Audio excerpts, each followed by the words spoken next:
الحمد لله رب العالمين والصلاة والسلام على نبينا محمد وعلى آله وصحبه أجمعين أما بعد. Donc nous allons entamer l'étude d'un livre extrêmement bénéfique, celui-ci, qui est très concis, regardez, il fait à peu près une soixantaine de pages, et qui se nomme Mukhtasar al-Ta'liq al-Asna ala manzoumati asma'illahi al-husna, qu'on pourrait traduire en français par résumé de l'annotation concernant la poésie des noms d'Allah les plus beaux.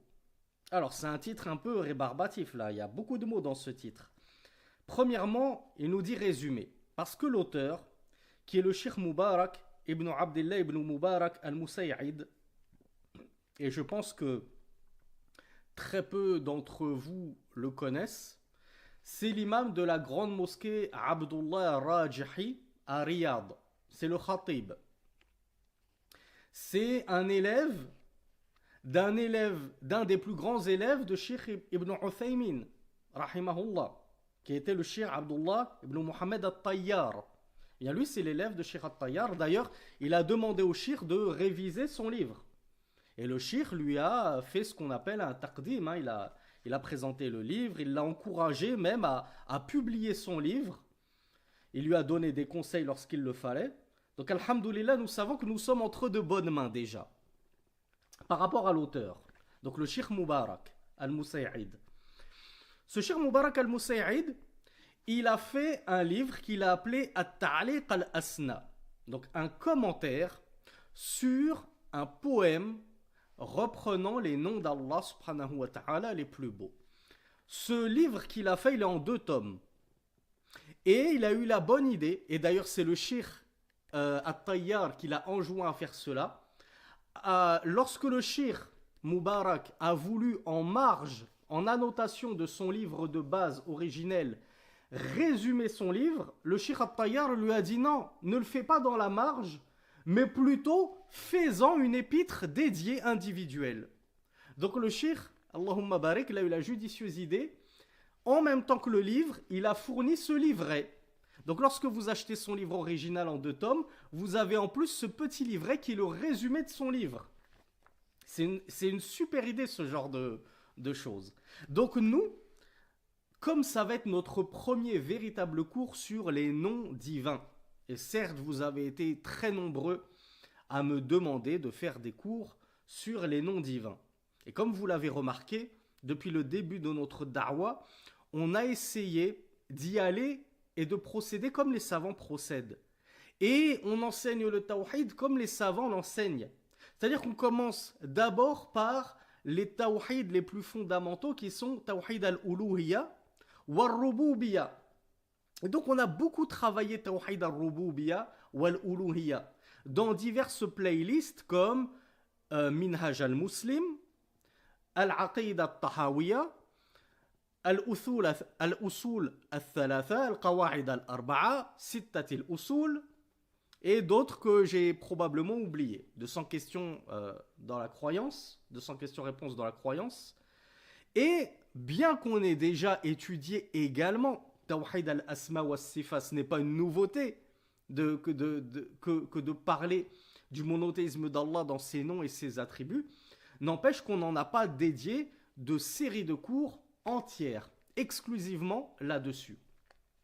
Et donc, j'ai voulu, pour introduire ce nouveau chapitre de ma da'wa, l'introduire par une épître courte, facilitante et facilitée, afin que ce soit un tremplin pour vous, pour ensuite développer vos connaissances dans cette branche du tawhid qui est le monothéisme d'Allah subhanahu wa ta'ala, dans ses noms et ses attributs. Déjà, si on arrive à comprendre les noms d'Allah, moi je sais qu'Allah il s'appelle Al-Jabbar, mais je sais même pas ce que ça signifie. Je sais qu'Allah il s'appelle Al-Muta'ali, mais alors ne me demandez pas la signification. Eh bien, sachez que dans cette épître-là, on va y aller de manière succincte et concise, comme l'auteur l'a fait. On va voir de manière succincte et concise, incha'Allah, ce que veulent dire brièvement les noms d'Allah subhanahu wa ta'ala. Et ensuite, éventuellement, dans une deuxième série, une troisième série de cours portant sur les noms et les attributs d'Allah, on approfondira nos connaissances. Tout comme ceux qui me suivent depuis la première heure savent que lorsqu'on a étudié le tawhid dans al-uluhiyya, al-ibada, on n'y est pas allé de manière approfondie. On a vu des fondements, des bases, des règles générales, et ensuite à chaque fois on essaye d'approfondir et d'élargir nos connaissances. Donc voilà pourquoi, je vous le dis en introduction, on va parfois voir des noms d'Allah qui se ressemblent beaucoup. Par exemple, Al-Alim et Al-Alim, Al-Hafiz et Al-Hafiz. Il ne faudra pas venir me dire, Sami, est-ce que tu peux nous expliquer c'est quoi la différence entre les deux? Parce que je vous le dis, au cas où vous ne seriez pas au courant, la langue arabe, ce n'est pas une langue comme les autres. Ziyadatul mabna yadullu ala ziyadatil ma'ana. Les savants nous disent que ou ziyadatul bina yadullu ala ou tadullu ala ziyadatil ma'ana. Le fait qu'il y ait un ajout dans la construction du mot et notamment dans le nombre de lettres, ça traduit indubitablement un nouveau sens au mot. Ça confère une particularité au mot qui va le différencier même légèrement, même subtilement, de son homologue qui lui ressemble quasiment trait pour trait, si ce n'est à une lettre près, par exemple. Eh bien, vous voyez Al-Hafiz et Al-Hafiz. On se dit, en français, on le traduirait de la même façon. En arabe, il y a une subtilité entre les deux. Eh bien, dans cette série, ne pensez pas qu'on va détailler toutes ces subtilités-là. Nous, déjà, il faut qu'on comprenne ce que ça veut dire. Hafiz, Hafiz, Alim, Alim. Et ensuite, Inch'Allah, si Allah nous prête vie, et qu'on est toujours là, et que vous êtes toujours là pour développer ces sujets-là, on pourra s'atteler aux subtilités entre ces noms d'Allah subhanahu wa ta'ala. Donc je reviens au shir et à son livre. Donc là, on fait le résumé, le concis d'un livre qu'il a écrit, donc d'un commentaire, d'une annotation qu'il a écrite concernant, on a dit, un poème. Savez-vous qui a écrit le poème?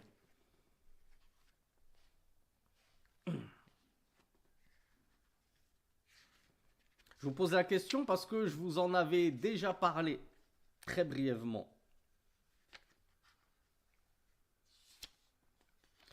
Je vais vous mettre sur la piste. Et ce n'est pas anodin si j'ai choisi ce livre. Il y a plein de raisons qui m'ont poussé à choisir ce livre.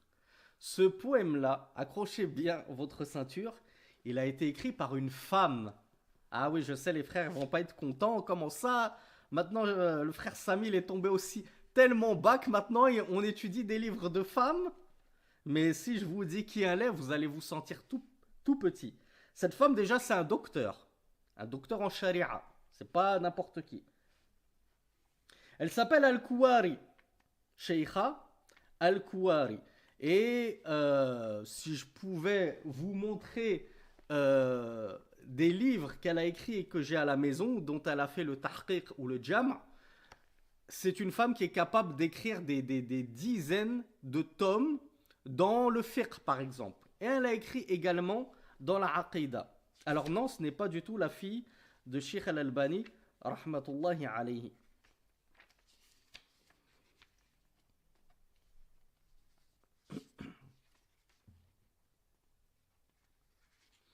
Donc elle s'appelle Kamila Al-Kouari, Hafidhaha Allah. Et si ma mémoire ne me fait pas défaut, je crois qu'elle est qatari. Elle est qatariya, d'origine qatarite. Donc c'est une professeure, docteur, vivante, hein, elle est contemporaine, et qui a fait un bien énorme. D'ailleurs, cette sheikha, elle a fait l'explication d'un livre d'Ibn Uthaymin qui traite des noms et attributs d'Allah subhanahu wa ta'ala et qui s'appelle Al-Qawa'id. Qui d'entre vous le connaît? Al-Qawa'id al-Muthla. Cheikh Ibn Uthaymin, il a fait un matn, un livre de base qu'il a appelé Al-Qawa'id al-Muthla. On pourrait le traduire par les les fondements les plus exemplaires, les plus illustres, ou les règles les plus illustres. Et il en a fait lui-même le sharh. Il a fait ensuite lui-même l'explication de son livre qu'il a fait. Tout comme il nous a fait Al-Usul min ilmi al-Usul. Et il en a fait lui-même le sharh. Et donc Kamila al-Kouari, hafidhahullah, elle a fait l'explication de Al-Qawa'id al-Muthla. Et qu'est-ce qu'elle a fait?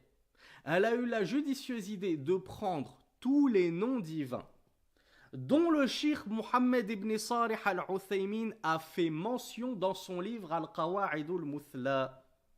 Et elle les a compilés, premièrement, puis agencés sous forme de poèmes.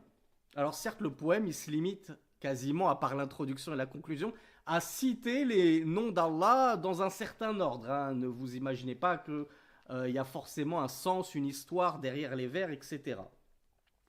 Donc la Sheikha Kamila al-Kouari, hafidhahullah, c'est elle qui a écrit ce poème. Ce poème qui contient, à votre avis, combien de noms d'Allah Azza wa Jal?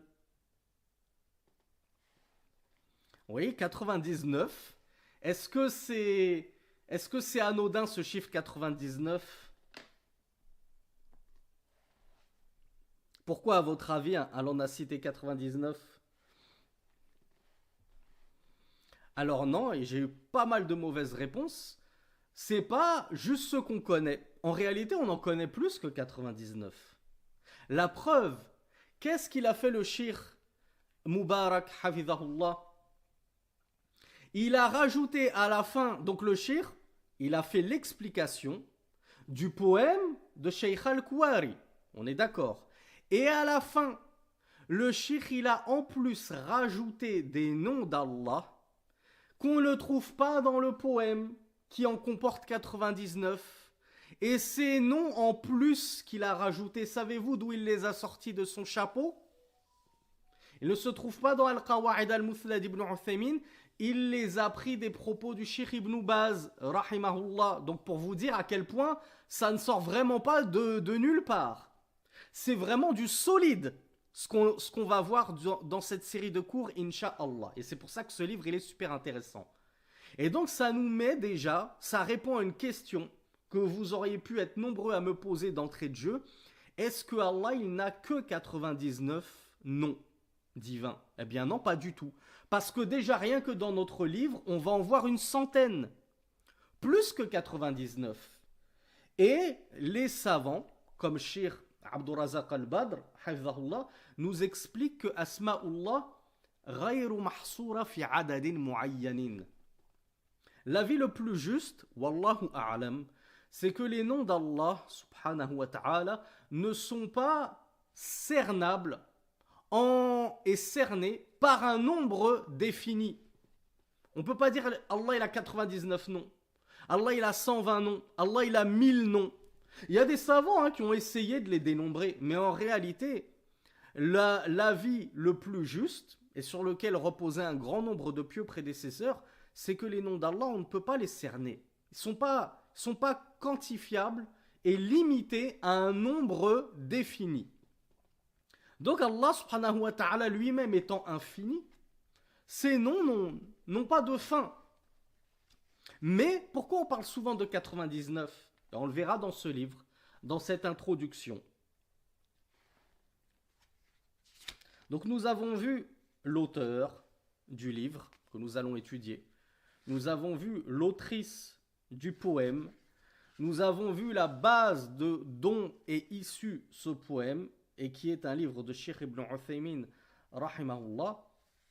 Et le Cheikh nous explique, le Cheikh Mubarak, il nous explique que pour travailler son explication et son annotation à ce poème, il s'est aidé de plusieurs livres, ouvrages traitant des noms et attributs d'Allah.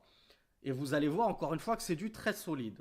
Premier ouvrage sur lequel il s'est appuyé, c'est le tafsir des noms et attributs d'Allah subhanahu wa ta'ala, en tout cas des noms divins, qu'on a fait le cheikh Abdurrahman ibn Sa'di. Qui connaît Abdurrahman ibn Sa'di?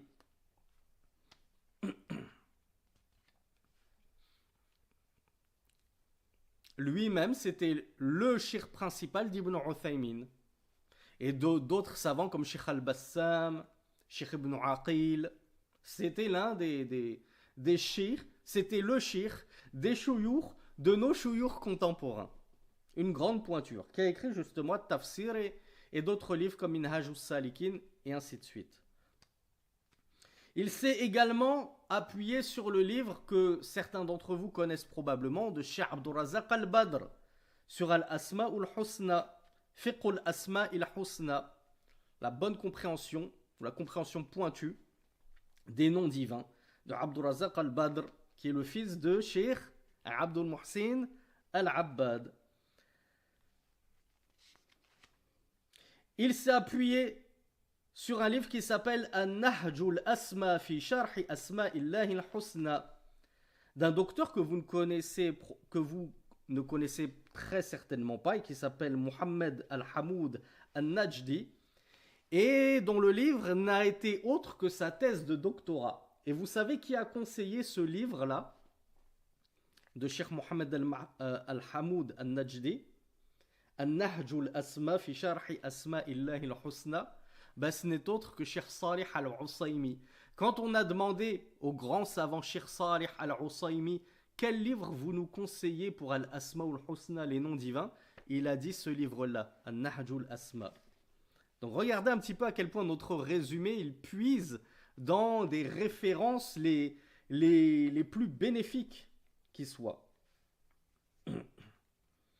Et le shir nous explique pourquoi il a choisi ces livres-là pour baser son explication. Il a dit car dans ces livres-là, il y a de nombreuses références aux montagnes de sciences de notre Ummah, de notre communauté, comme Ibn Jarir al-Tabari, auteur du tafsir le plus connu, de l'exégèse la plus connue, des références à Shaykh al-Islam Ibn Taymiyyah, à son élève Tilmidh al-Barr Ibn al-Qayyim, à Ibn Kathir, le grand exégète que vous connaissez tous, à Ibn Sa'di et d'autres. Donc en fait, en étudiant ce Mukhtasar, ce résumé, ce livre-là, on sait qu'on ne puise pas notre science n'importe où. On sait qu'on est en train de la puiser des grandes références passées et contemporaines de notre communauté. Alhamdulillah. Donc, en guise d'introduction, je rappelle, j'avais dit que les cours allaient durer entre 45 minutes et 1 heure. Je pense que j'ai voulu la jouer prudent, parce qu'à chaque fois que je vous donne un horaire, je dépasse. Mais je pense que les cours dureront très certainement 1 heure à chaque fois. Et croyez-moi que ce n'est pas de peu.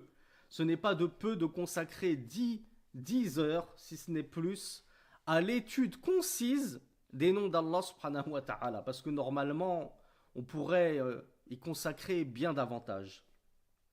En guise d'introduction, aujourd'hui, donc on est en plein dans l'introduction, hein, on va terminer ce cours toujours sur de l'introduction. Demain, on va voir une deuxième introduction et ensuite on va rentrer bi'idhnillah dans le vif du sujet. Donc en guise d'introduction, l'auteur nous rapporte une parole de l'imam Ibn Qayyim al-Jawziyah, qui était l'élève principal d'Ibn Taymiyyah. Il a dit rahimahullah masakin ahli dunya kharaju minha wa ma dhaqu atyab ma fiha qila wa ma atyab ma fiha qala ma'rifatullah wa mahabbatihi wal uns bi qurbihi wash-shawq ila liqa'ihi.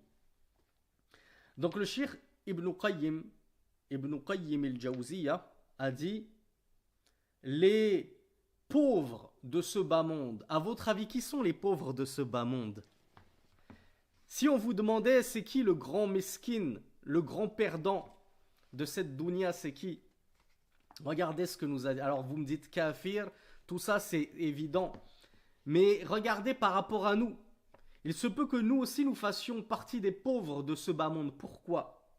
Imam Ibn Qayyim, il nous dit les pauvres de ce bas monde sont sortis de ce bas monde tandis qu'ils n'ont pas goûté à ce qu'il y avait de plus raffiné, de plus savoureux dans ce bas monde. Et c'est vrai. Qui est plus pauvre que celui qui a quitté cette dunya sans avoir pu se délecter de ce que cette dunya contenait de meilleur, de plus raffiné, de plus délicieux. Et à votre avis, qu'est-ce qu'il y a de plus raffiné et délicieux dans cette dunya? Les femmes, le parfum, les chicken sauce samouraï, allez-y, les voitures de sport. Ah, je vois qu'il y en a qui aiment Allah. Je vois qu'il y en a qui aiment la science, qui aiment la foi. Allahumma barik, Allah vous rajoute en science et en foi. Eh bien, on a posé la question à l'imam Ibn al-Qayyim quand il a dit ça. Et quoi donc, qu'est-ce donc que ce qu'il y a de plus raffiné, de meilleur dans ce bas monde? Il a dit ma'rifatullah, la connaissance d'Allah, wa mahabbatuhu, et son amour, wal unsu bi qurbihi, et le fait d'arriver à ressentir sa proximité. Vous savez qu'Allah est plus proche de nous que notre veine, que ne l'est notre veine jugulaire. Bien sûr, pas une proximité physique. Allah n'est pas sur terre mélangé à sa création, mais il est proche de nous par sa science qui cerne toutes choses. Lorsque tu ressens cette proximité d'Allah, que tu sens véritablement en étudiant ses noms et attributs, qu'il est tellement proche de toi qu'aucune parole que tu prononcerais ne lui échappe, qu'aucun agissement de ta part ne lui est étranger, eh bien, tu te mettras véritablement à aimer Allah comme il mérite d'être aimé, à craindre Allah comme il mérite d'être craint, et espérer en Allah comme il mérite d'être espéré, comme il est digne d'être espéré, et tu te mettras à connaître Allah comme il convient de le connaître véritablement. وَالشَّوْقُ إِلَى لِقَائِهِ. Et quelle est enfin la dernière chose? Il nous a dit, et le désir, le vif désir de sa rencontre.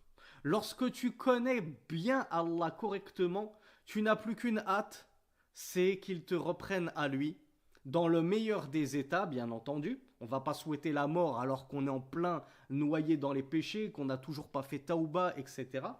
Donc on a hâte d'atteindre le paroxysme de notre foi, l'apogée de notre religiosité, et qu'Allah nous reprenne dans cet état-là, afin d'accourir à sa rencontre.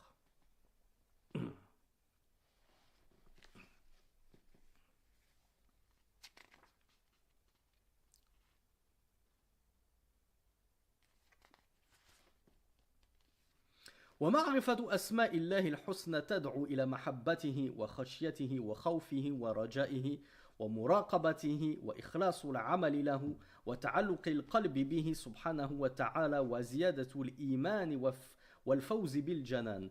Et donc le cheikh de commenter ces propos de l'imam Ibn Qayyim al-Jawziyya en nous disant que la connaissance des noms d'Allah les plus beaux, elle va pousser justement et elle va permettre de développer notre amour pour lui, subhanahu wa ta'ala, notre crainte pour lui, notre espoir envers lui. Wal muraqaba. Qui d'entre vous sait ce que signifie le muraqaba? C'est un mot un peu difficile mais qui est important dans la science de tazkiyatun nafs, la purification de l'âme. Alors bravo Altaïr. Le muraqaba, revenez à la racine raqaba yuraqibu. C'est le fait de surveiller, de vérifier, de checker. Et donc c'est un peu l'introspection. N'hésitez pas à l'écrire. Muraqaba, l'introspection. J'introspecte ma propre âme. Je check l'état de ma foi, l'état de mon cœur, l'état de mon âme. Est-ce que je suis sur la bonne direction ou je suis sur une pente glissante? Al-muraqaba avec un qaf, effectivement. Wa ikhlasul amali lahu. Lorsque j'aurai connu convenablement et compris convenablement les noms et attributs d'Allah, eh bien, je vais être au maximum de mon ikhlas. Je ne pourrai plus œuvrer pour un autre qu'Allah. Qui d'entre vous ne connaît pas ce que veut dire ikhlas? Parce que normalement, à ce stade de nos séries de cours, la plupart de mes élèves, normalement, je l'espère, connaissent tous ce que ça veut dire. On en parle à chaque séminaire, mais comme on a de nouveaux élèves à chaque fois, alhamdoulilah, on va sûrement avoir de mauvaises réponses.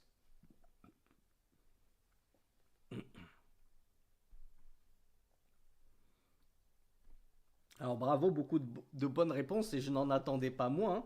Al-Ikhlas, l'exclusivité du culte qui est voué en toute exclusivité à Allah.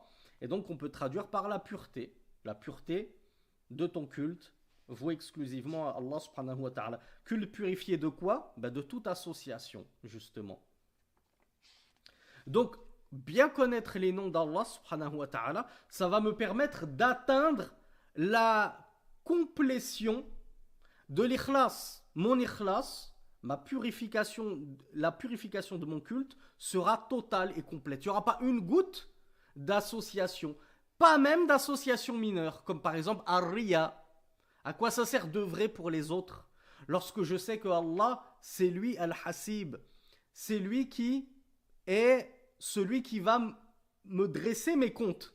C'est pas mon père, c'est pas ma mère, c'est pas mon prof, c'est pas ma femme, c'est pas mon cheikh, et ainsi de suite.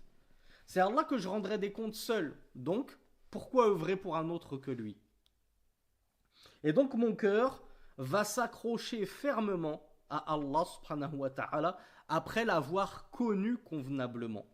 Et ça va donc engendrer en moi une augmentation de la foi et la réussite et le succès dans ma vie. Combien n'avons-nous pas de frères et sœurs désespérés qui se plaignent de manque de foi, qui se plaignent que tout va mal dans leur vie, qui nous demandent des adresses de bons psychologues. Elle est là l'adresse de ton psychologue. Bon, malheureusement, ce psychologue, il ne parle qu'arabe. Il va falloir que tu te mettes à la langue arabe. Hein. C'est un conseil que je ne cesserai de vous donner. Mais alhamdoulilah, regardez comme Allah Azzawajal vous facilite en mettant sur votre chemin des étudiants en sciences qui vous mâchent le travail, qui vous partagent la science des savants en français, dans votre langue, même gratuitement. Qui a encore des excuses en 2024? Vous allez me dire, non, mais c'est pas vrai, lui, il fait payer sa formation sur la prière 500 €. Ouais, mais à toi aussi de ne pas confier tes oreilles à n'importe qui. À toi de faire attention chez qui tu prends la science. Si tu veux la prendre de charlatan, ben oui, forcément que tu vas rester dans un état d'égarement, et pire encore, que tu ne vas faire que sombrer dans les méandres et la déchéance de l'hérésie et de l'égarement. Mais alhamdoulilah, Allah, malgré tout, a facilité à cette umma dans quasiment tous les pays, en Afrique, dans les pays Malaisie, Indonésie, alhamdoulilah, il y a toujours des gens de Ahlus Sunnah wal Jama'a qui transmettent la science authentique à leur peuple sans rien attendre en retour. Qui a encore une excuse aujourd'hui pour ne pas purifier son cœur, pour ne pas booster sa foi, pour arrêter de jeter 60 € chez sa psy? Parce que oui, hein, pour suivre des cours, personne n'a d'argent. Mais pour mettre 60 € dans une heure de psy au téléphone, où tu sais même pas si elle t'écoute vraiment, peut-être que la dame, elle cuisine, oui, c'est bien, continuez. Et elle prépare son petit potage. Là, on a tous beaucoup d'argent pour la jeter en calmant, antidépresseur, anxiolytique et compagnie. Ceci étant dit, on passe à la deuxième partie de notre introduction. Le shir nous dit qu'il a été rapporté concernant le mérite de cerner al-Ihsa 99 noms d'Allah subhanahu wa ta'ala, de nombreux hadiths. Alors, on l'a vu, je vous ai posé la question en introduction, pourquoi 99?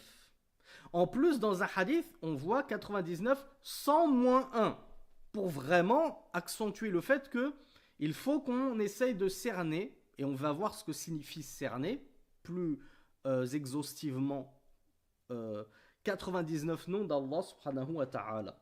Est-ce qu'il y en a 99? On a vu non, il y en a même plus que cela. Et on a même vu qu'il y en a tellement qu'en fait, ils ne sont pas dénombrables. Ils ne sont pas quantifiables par un chiffre bien précis.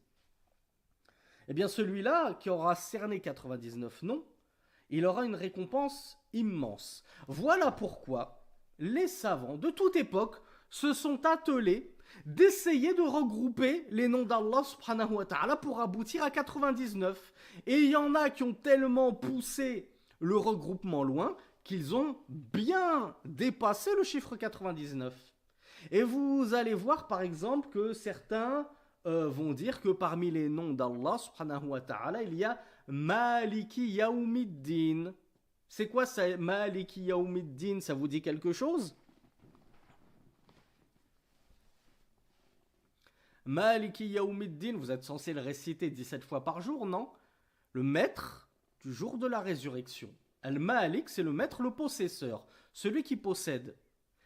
Donc ils ont dit Maliki Yawmiddin, ça fait partie des noms d'Allah subhanahu wa ta'ala. Ben vous le verrez quand on va étudier ce poème. Ben le Cheikh Ibn Uthaymin, rahimahullah, il n'a pas mis Maliki Yawmiddin parmi les 99 noms d'Allah subhanahu wa ta'ala que lui a compilés. D'accord, mais est-ce qu'on peut dire que Malik, juste Malik, Al-Malik, le possesseur, est-ce qu'on peut dire que c'est un des noms d'Allah subhanahu wa ta'ala, Al-Malik? Alors vous me dites tous oui. Eh bien, cher Salih Al-Usaymi, ne confondez pas Salih Al-Usaymi avec un sad, avec Muhammad ibn Salih Al-Uthaymin, avec un fa. Donc, cher Salih Al-Usaymi a dit que Malik, Al-Malik, ce n'est pas de manière établie, rapporté en tant que nom divin. On ne peut pas, de manière péremptoire, affirmer que ça fait partie des noms divins, car il n'y a aucun... Déjà, est-ce que c'est dans le Coran Al-Malik? Est-ce que Allah, quand parfois il parle de lui, il dit Al-Malik? Allah, il dit Allah, Ar-Rahman, Ar-Rahim, etc. Est-ce qu'il a déjà dit Allah Al-Malik? Non. Ça, vous ne le trouverez pas dans le Coran. D'accord? Mais nous, notre source, c'est pas que le Coran, c'est aussi la Sunna. Eh bien, est-ce qu'on le trouve dans la Sunna authentique? Non, même pas. Donc voilà pourquoi Ibn Uthaymin, très certainement, ne l'a pas intégré dans son livre Al-Qawa'id Al-Muthla. Et voilà pourquoi Cheikh Salih Al-Usaymin nous dit ça ne fait pas partie des noms divins. Donc vous voyez, il y a un débat entre les savants. Qu'est-ce qui fait partie des noms divins ou pas? Il y en a qui vont en compiler 99, il y en a qui vont en compiler plus d'une centaine, parce qu'ils vont faire rentrer des noms sur lesquels d'autres vont dire ah non, nous on ne l'a pas établi authentiquement ce nom-là. Donc ça, c'était juste pour vous donner un exemple par rapport à Al-Malik. Et on verra par contre qu'il y a Al-Malik, le roi, et Al-Malik, le très possesseur. Donc, par rapport à ces 99 noms qu'il convient de cerner, et comme on le voit, on ne sait pas lesquels ils sont. Est-ce que vous pensez qu'il y a un hadith authentique dans lequel les 99 noms qu'on est censé cerner et apprendre ont été rapportés? Ben non. Il n'y a pas de hadith authentique qui nous donne ces 99 noms. Voilà pourquoi les savants ont divergé. Et à votre avis, quelle est la sagesse de cela?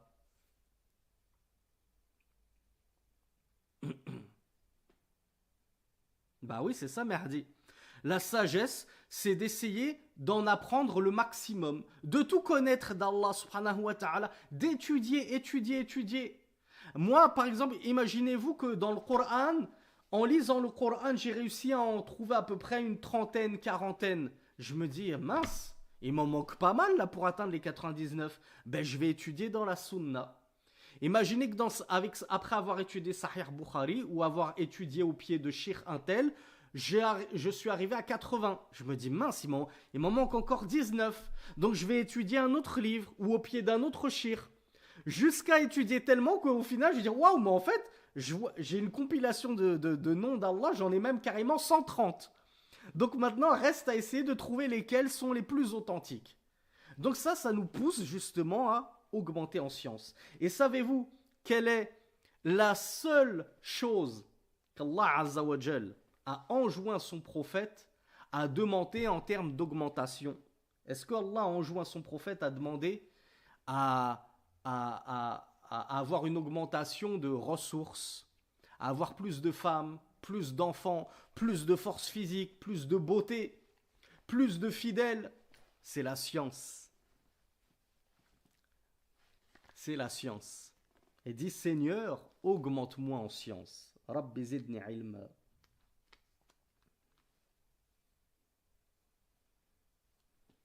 Donc, dans l'authentique de Muslim et l'authentique d'Al-Bukhari, d'après la narration d'Abu Hurayra, radiyallahu anhu, le prophète sallallahu alayhi wa sallam a dit Inna lillahi tis'atan wa tis'ina isman mi'atan illa wahidan man ahsaha dakhala al-jannah. Est-ce que vous attendez une récompense plus grande que ça? Certes, Allah possède 99 noms, 100 moins 1. Ah là, on se dit, ah ouais, en fait, c'est 99 pile alors, parce qu'il a même précisé 100 moins 1. Quiconque les cerne entrera au paradis. Bon, déjà, on en voit la récompense. Est-ce qu'il y a une récompense plus illustre que d'avoir le paradis? Comment est-ce qu'il faut comprendre? Certes, Allah a 99 noms, 100 moins 1. Regardez comment l'a brillamment expliqué le cheikh Abdurrazaq al-Badr. C'est pas dans le livre, c'est moi de temps en temps je me permets quand même de vous rapporter des anecdotes de mon propre chef et de mes propres pérégrinations littéraires. Sinon ça sert à rien, je traduis le livre à l'écrit et puis c'est tout. Il n'y a pas besoin de faire des séries de cours si on ne développe pas non plus les livres étudiés. Cheikh Abdurrazaq al-Badr nous dit, imaginez que je vous dis, j'ai 99 € que je destine à la sadaqa. Est-ce que je destine en aumône? Est-ce que lorsque je te dis j'ai 99 € que je destine en euros, tout de suite, forcément, on ne peut comprendre de mes propos que j'ai pas un centime de plus? C'est-à-dire qu'après avoir donné mes 99 € en sadaqa, il me restera plus rien. Même pas 1 € pour m'acheter une bouteille d'eau. Ben non. Je comprends pas forcément ça. Certains pourraient le comprendre, effectivement. Mais c'est pas non plus la seule compréhension possible. Et il y en a plein qui vont dire, ben non, je comprends que, voilà, j'ai 99 € que je destine à l'aumône, ben moi j'en comprends que t'as beaucoup plus et que sur toute cette somme d'argent, t'en as extrait 99 que tu vas donner en aumône. Ben imaginez que c'est pareil pour Allah. Allah a beaucoup plus de noms, énormément. Et sur tous ces noms, celui qui va arriver à en cerner 99, il entrera au paradis. Est-ce que là c'est clair pour les 99? Maintenant, il faut qu'on voit qu'est-ce que ça signifie cerner. Alors, qu'est-ce que vous avez déjà entendu? Qu'est-ce que vous comprenez de les cerner?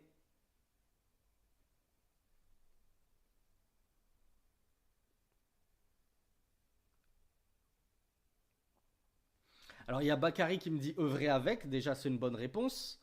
Mour me dit les connaître. C'était la première chose, la base. Donc, Nouraï nous dit les apprendre, les mémoriser, les mettre en pratique. C'est juste. Alors, Bintami nous dit quelque chose de très joli. Elle nous dit vivre en fonction de. C'est très joli. C'est très joliment dit. Pour dire œuvrer par.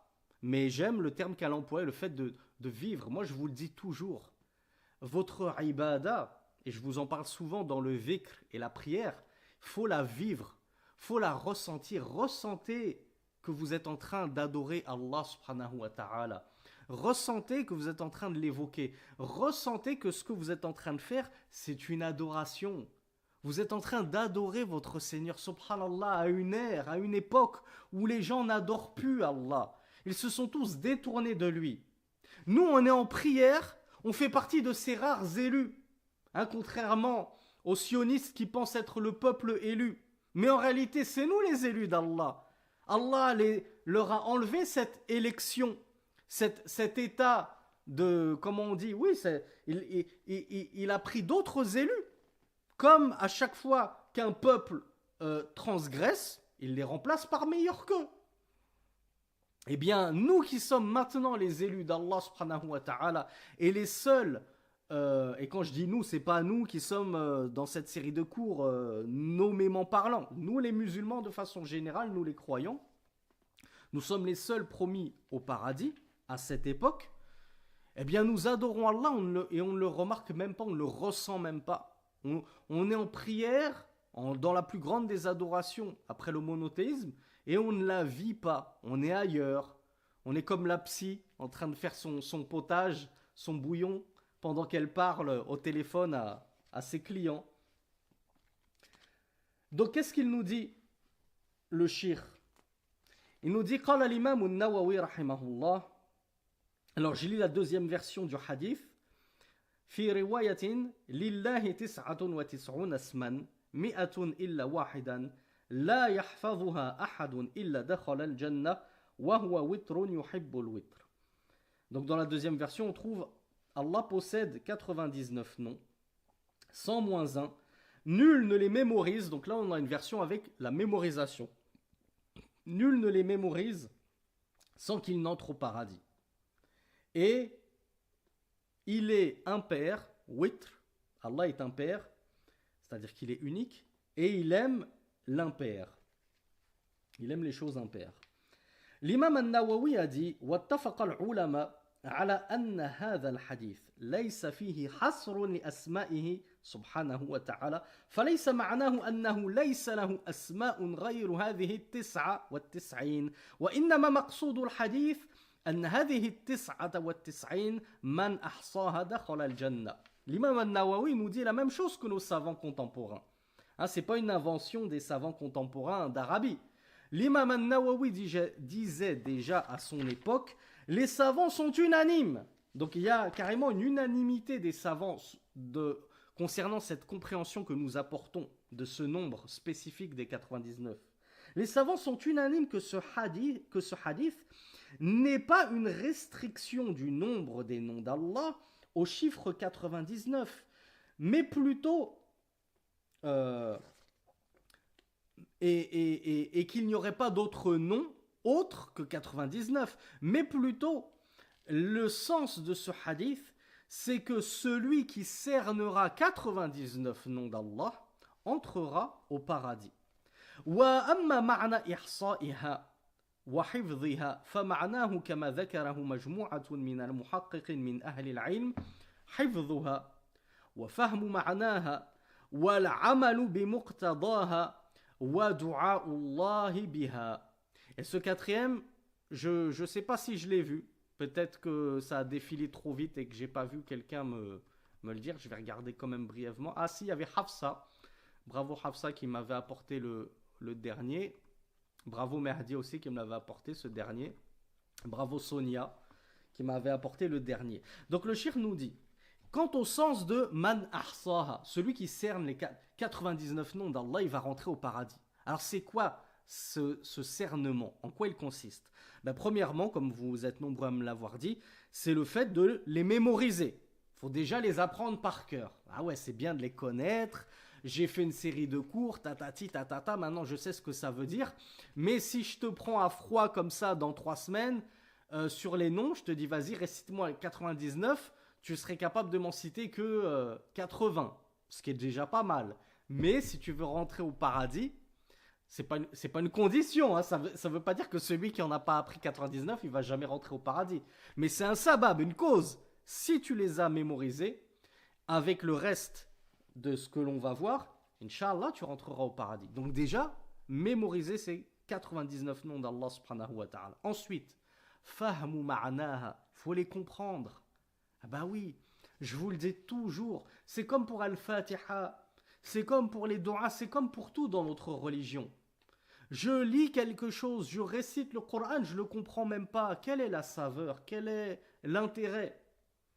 Alors bien sûr, c'est toujours bien de lire le Coran, même lorsqu'on ne le comprend pas. On l'a vu dans des cours précédents. Tu auras quand même la récompense. Et si tu le lis en arabe, tu auras quand même la récompense des 10 hasanat pour chaque lettre du Coran lu. Quand bien même tu n'as rien compris. Mais, et la saveur dans tout ça? Imaginez-vous une personne qui a été privée du goût. Elle sort du Covid, qu'Allah nous en préserve. Elle a été privée du goût. Et sa famille, pour l'Aïd, elle l'emmène dans un restaurant 5 étoiles, chez le plus grand restaurant du monde. Et elle le gâte, elle lui ramène une entrée de fou qu'on n'a jamais vue.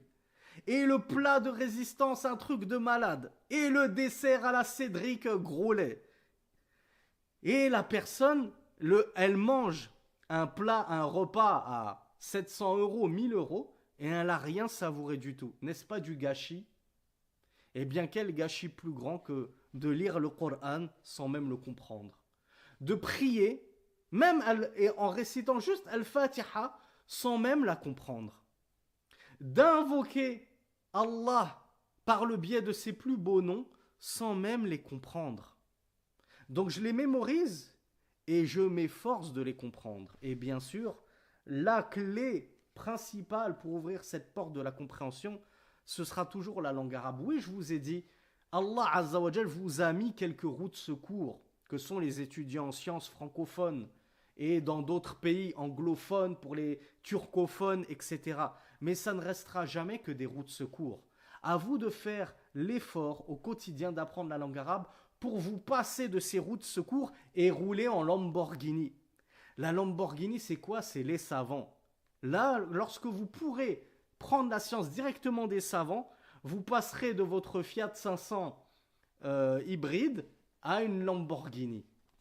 Et vous verrez la différence.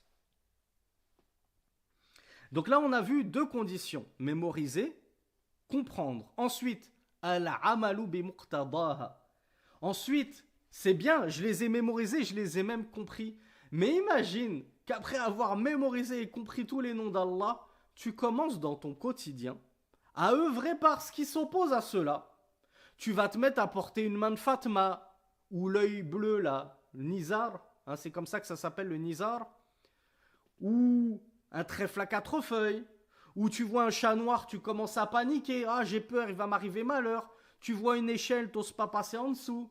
Mais elle est où ta pseudo-compréhension des noms d'Allah subhanahu wa ta'ala? D'où te viennent toutes ces superstitions qui contredisent frontalement la saine compréhension des noms d'Allah? Donc tu es censé normalement, lorsque tu les as mémorisés et compris, œuvrer parfaitement, en corrélation avec ces noms divins dans ta vie de tous les jours.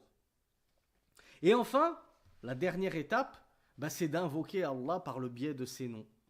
Et comme le disent les savants, qui plus est, lorsque tu essayes d'invoquer Allah subhanahu wa ta'ala par un nom qui a trait avec le besoin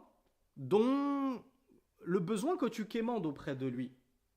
Tu as besoin qu'Allah Azza wa Jal t'enrichisse parce que tu es pauvre. N'hésite pas à l'invoquer par... Alors par quoi je pourrais l'invoquer? Allah subhanahu wa ta'ala.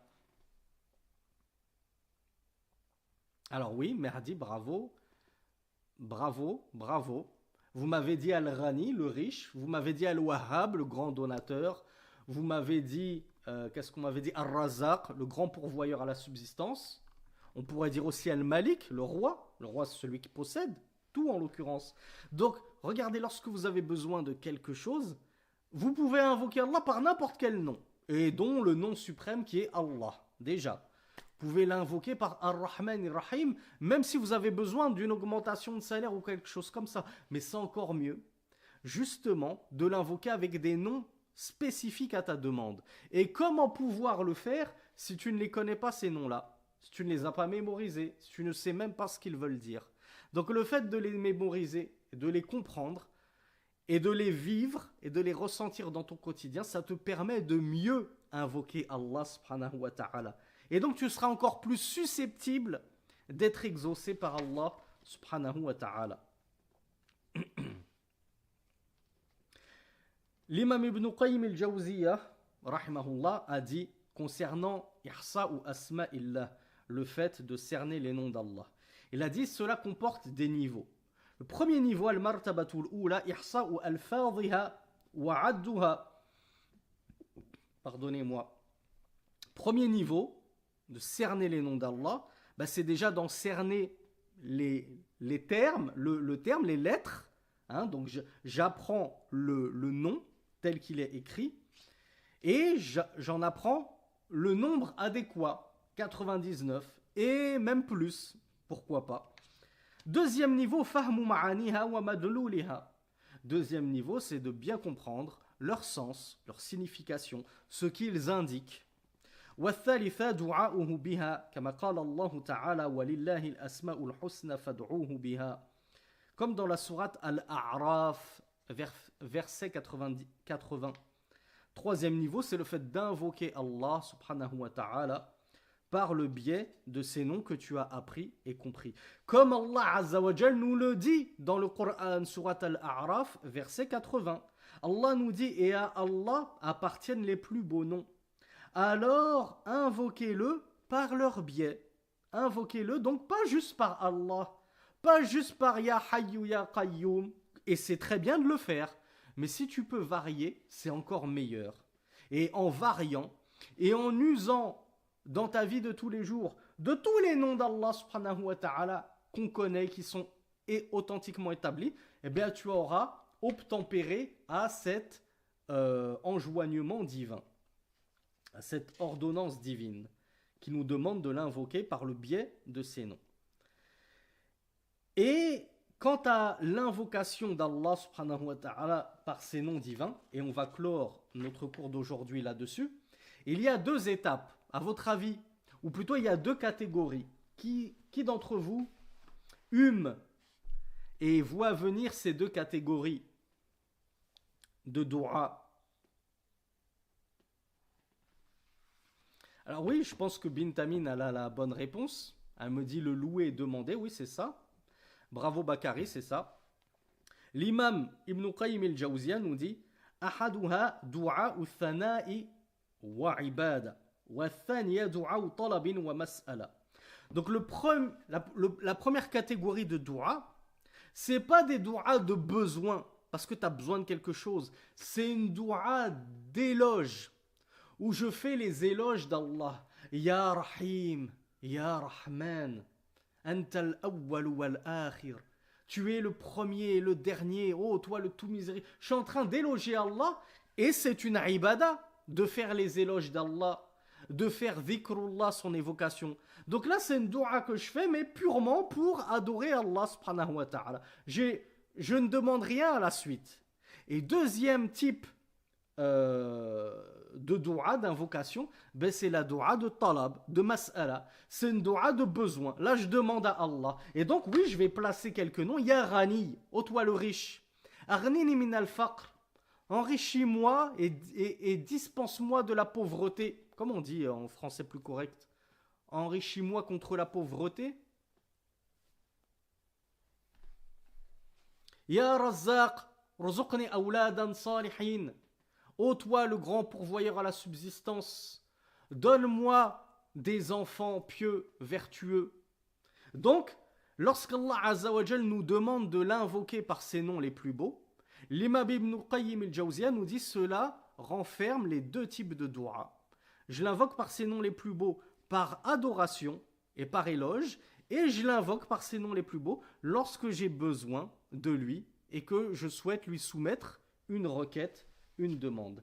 هذا والله أعلم وصل اللهم على نبينا محمد سبحانك اللهم وبحمدك أشهد أن لا إله إلا أنت أستغفرك وأتوب إليك. Et je vous donne rendez-vous Inch'Allah demain pour la suite de cette introduction. Alors je ne vous l'avais pas dit, on réserve Inch'Allah les questions en fin de semaine à chaque fois, donc vendredi. Si vous avez des questions par rapport au cours que j'ai fait durant toute la semaine, vous les notez et puis vous me les soumettrez Inch'Allah vendredi soir après le cours pour qu'on essaye de les traiter. Jazakumullahu khayran, wassalamu alaikum wa rahmatullahi wa barakatuh.